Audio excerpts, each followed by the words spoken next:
Hey guys, it's Cliff, Curry Custom Cutlery. Today I've got some mail-ins that came in and I thought I'd just bring you along while we do them.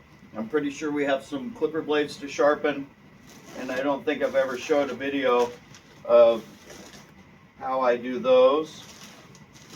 If a groomer knows what they're doing, they'll make sure to package them up nice and tight. I've seen them where they're actually just bouncing around in here, and that's how the clipper blades will get broken teeth. I know this isn't something we normally do on this channel, but it is something that we do sharpen here.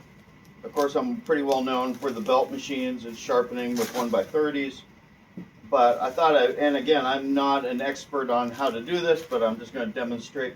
So it looks like I got one scissor case, and in the scissor case we have two grooming shears. They're almost always curved. A lot of times they'll be thinners and chunkers. Curved thinners, curved chunkers, oh boy. Lions, tigers, bears, oh my. And then oftentimes they will individually wrap them, usually with a lot of tape. So this will take a few minutes. Okay, just a few more left to do, and I started to notice something which is adding to the amount of time that it's taking me, is these all are starting to feel like they've been dipped in motor oil. They're super slimy, and oftentimes what I found is that groomers do not oil their tools, but it's like going to the dentist, right? You just brush your teeth right before you go. Use that dental floss one time before you go to the dentist. So it's not uncommon for these probably to have been run hot and dry. I can't say for sure, but then you just dip them in oil right before you send them. And that doesn't help me at all because I got to clean them, and they don't know that. We got to clean them, remove the debris, all the extra stuff. So what we got is 1, 2, 3, 4, 5, 6, 7, 8, 9, 10 wide blades, 11, 12 wide blades, and 5 or 6 of the narrow blades.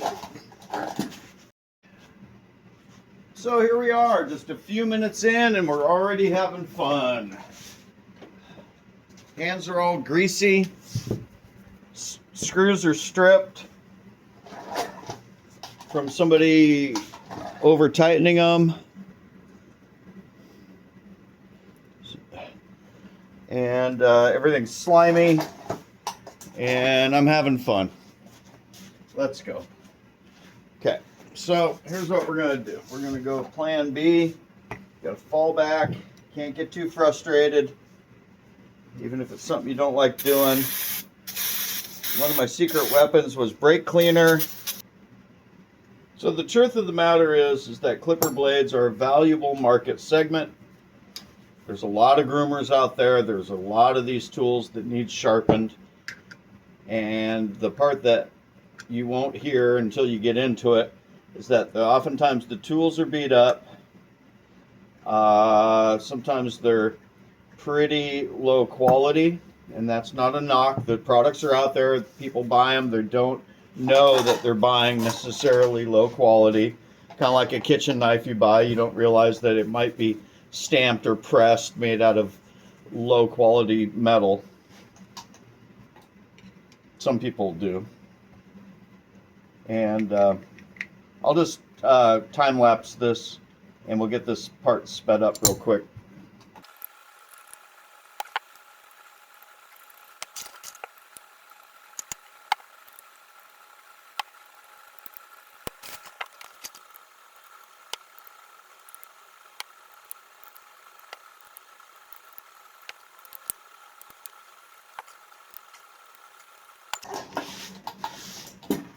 And we're back. Then what I'll do, and some guys like to put them in little muffin tins, but then you pull them, each one you pull them apart. You put the cutter in the comb, get the screws out, basically you're separating everything so that you can clean it, sharpen it, clean it, demagnetize it, clean it again, assemble it, and then test it. Okay, now we got everybody all lined out. Everybody can see that okay? Cool.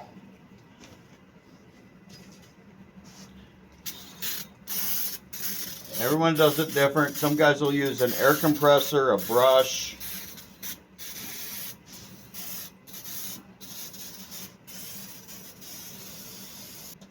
And then you just want to wipe them clean and get the hair off of them. What I'm doing is I'm preparing them to be sharpened, and at the same time I'm inspecting them, and I'm looking at the rust I see. Remember the real oily blades we just saw a little bit ago? Well, if they were really oiling them all the time, they wouldn't be rusty like that. And so, yeah, that's part of the deal. But you can't sharpen it when they got hair all in them, dog hair. So you wipe them all down. And then we'll go over to the machine. Okay, I moved you guys to a top-down view. Hey there. And this is the work area. The laser beam's going across. The laser beam is not supposed to be on the direct center. It's off to the side. And we've talked about that before.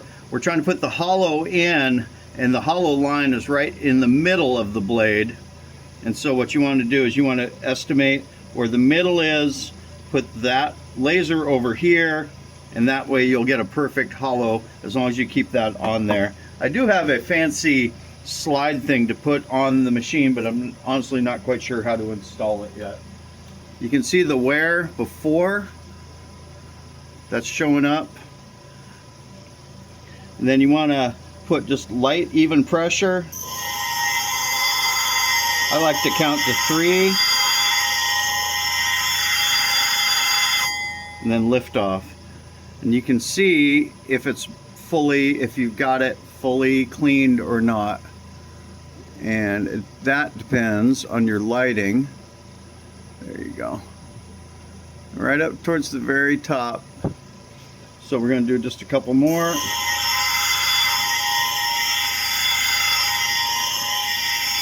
Finish on the outside and lift off. That looks good. The combs take more than the cutter. The cutters are pretty easy. Just drop it on. 1, 2, 3, and hold. Lift. Good. So that's what I'm going to be doing for about the next half hour. Every 10 blades I'm going to clean and strip and recharge the plate. I think the video cut off and you didn't get to see me. After I sprinkled the grit on, I used one of these to rub the grit around and spread it out evenly, and then I used a sacrifice blade just to knock off the extra before I got started. Now we're going to go ahead and I'm just going to do this. I'm going to sharpen all of those blades and recharge the plate every 10 blades or so. Alright you guys, I'll bring you back when I'm done. Okay, now we're over into the wide blades, and I'm just going to show you one real quick. I'm getting it centered on the magnet, and then we'll come over here. And with the wide blades, what you have to do, nice even steady pressure all the way to the end, and then they suggest that you push down a little harder and then let up. So that's kind of like the little secret sauce. Right at the end, you push in a little harder, and that's how you get it to go. Because the blade is so much wider, you want to push in to make sure you get the whole surface and get the flex out of it. And here's the before and after on one of those. You can see the wear lines up here and the scratching and the grooves. And so what this will do, focus on the actual sharpening. Nice and steady. Use the full length of the plate, and that way you don't grind a wear mark into the plate. And then right here, then I'm going to push a little harder and hold it. And then come up. And there, that's your surface you're looking for. And it really does make a difference. So after this, then I'll go ahead and I'll clean this off. And we'll demag, clean, and then we'll do the reassemble, and I'll bring you back for that.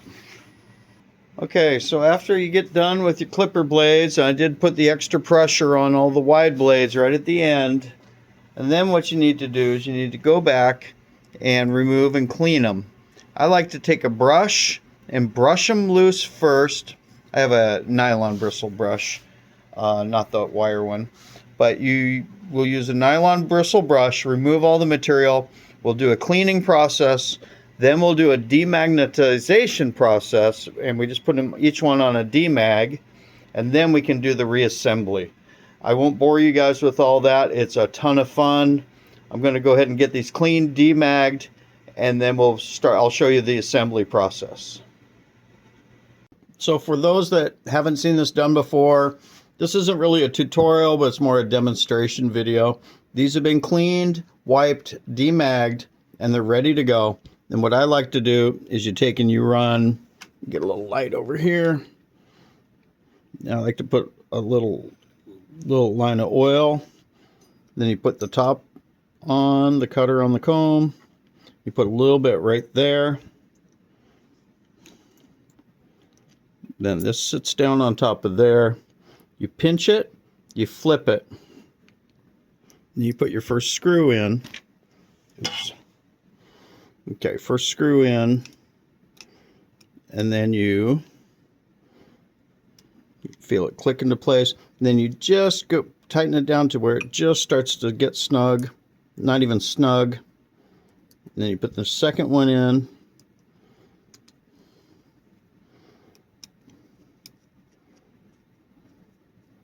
And then with them both loose, then you adjust for this, which is the offset.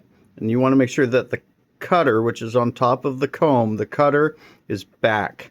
And so you should be looking for right there. You see that little gap?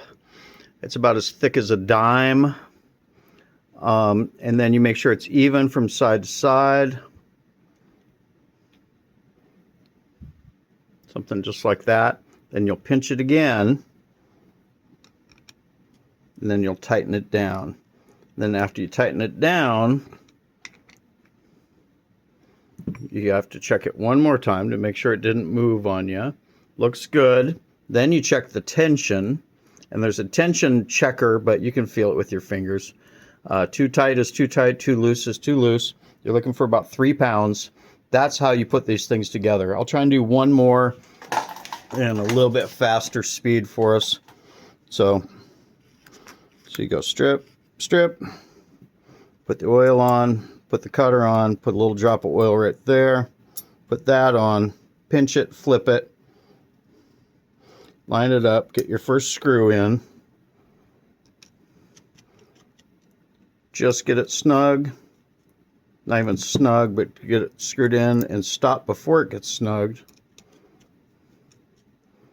There you go. Get the setback right, check it, check the offset, and then lock it down. That's what I gotta do to all the rest of them. And then of course check the tension. This one is a little tight, but we will see if that loosens up. You just want to make sure it doesn't overhang. You can feel visually and with your fingers to make sure that you don't have anything over here that'll snag an animal. Okay, once we get these all put together, then we get to actually test them and see if they work. Yay. Okay, so here we are on the home stretch. And to recap, we took these apart, we cleaned them, we sharpened them, we cleaned them again, we demagged them, we oiled them, assembled them, and now we're testing them. And this is probably the most important part. We got to make sure these work. It's a two-part system. The blades need to be sharpened, properly sharpened, and then the tool itself, the clipper, needs to make sure that it's got a strong blade drive to move it back and forth. It's probably the most neglected part of the equation, and the blade drive is in the clipper they need to be replaced approximately every 6 months, depending on the type of clipper and what you're using. I'm using this old beast of a clipper because I know it's going to perform really good. But here's an example of testing. There's a couple different tests you can do. You can test with string, and I like the string test, but this is the new fake fur, and hopefully this will show up on the camera, but that's just like butter. And that's what you want to see for all the blades, is you want to see them glide through just like that, and that's going to work really good for the groomer. All right, you guys, that's my final segment on the clipper blade sharpening demo. It's not a tutorial. I'm just showing you how I do it and how I make sure they work. I'm going to pack these up and send them back to the customer. Thanks you guys for watching. Aloha. Hey.